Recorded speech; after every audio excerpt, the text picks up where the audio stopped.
हम इंतजार कर रहे हैं, लेकिन फराद तो अब तक वहीं पर बैठा हुआ है।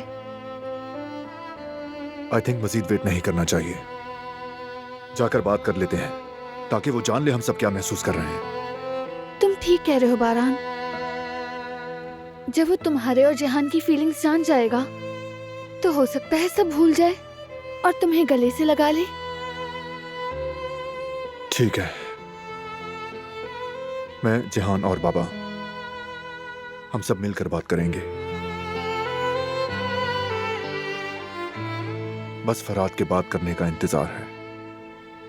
कुछ तो कहे वो जरूर कहेगा बारान। जब उसे पता चलेगा कि सब लोग उसे गले लगाने के लिए बेताब हैं। मैं तो अपनी बहन से ना मिल सकी, ना ही अपने बाबा से, मगर मेरी अम्मी, उनसे मिलकर मैं सब कुछ भूल गई। अब कुदरत बाबा को चाहिए कि वो फराद के जख्मों पर मरहम रखें और उसे गले से लगाएं, क्योंकि सब उसके साथ हैं। वो बहुत खुश नसीब है।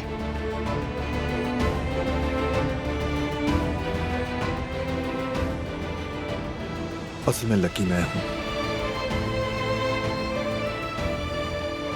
चाहे कुछ भी हो जाए,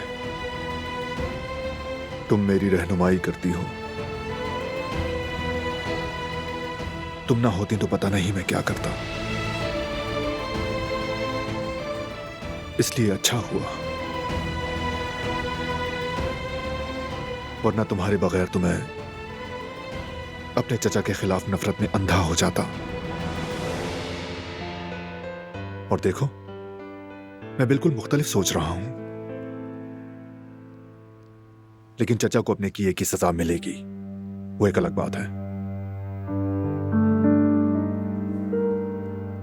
ये तन्हाई ही उनके लिए बहुत बड़ी सजा है। काश कि वो समझ जाएं।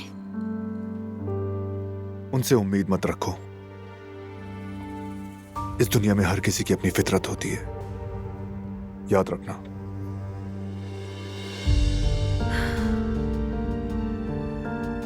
चलो चलते हैं। चलो।